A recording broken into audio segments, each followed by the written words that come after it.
Pagka-pick up nga natin mga master ng booking ay agad nag-message ang ating customer at ito ang sabi niya. So yun na nga mga master, at item nga lang daw ang kukunin at palag naman tayo mga master para hindi masayang ang booking, kaya agad natin itong pinuntahan at nandito na tayo. Tatanungin nga muna natin ng gwardiya para masigurado talaga kung talagang may pipick upin tayo na item. At dito nga pagtanong ko mga master ay hindi rin alam ng gwardiya, kaya sabi, nanigurado din yung gwardiya at gusto tingnan yung booking, kaya kinuha natin uli ang ating cellphone, binalikan natin para maipakita natin sa kanila yung booking at saka yung chat ng customer.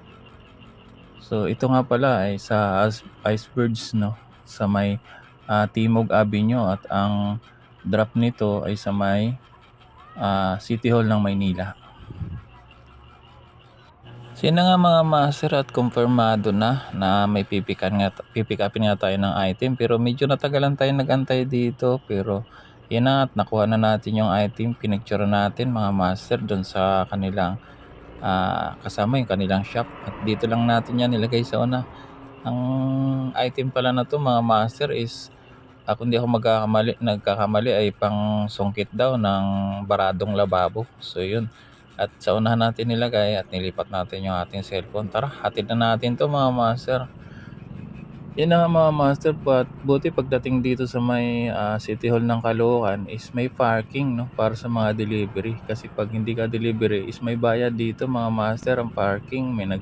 Mayroon dito nag-parking attendance, kaya kung makita natin dito yung mayroong naka-reserve sa delivery at pumarking na agad tayo, at para may hatid natin sa store yung ating deliver mga master, kasi aakyat pa tayo kasi yung store nila na bandang gitna pa. Tara, let's go.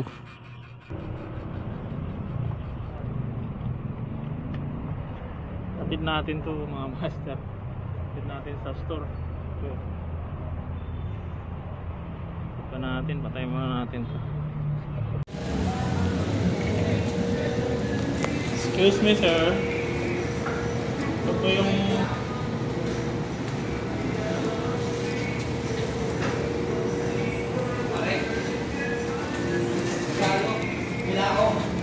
Pilao.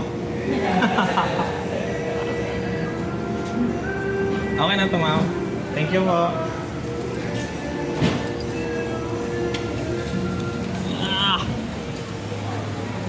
Yun mga master, delivery muna tayo ngayon. Grabe yung baba ng pamasahe niya, 70 lang. Okay, bye bye.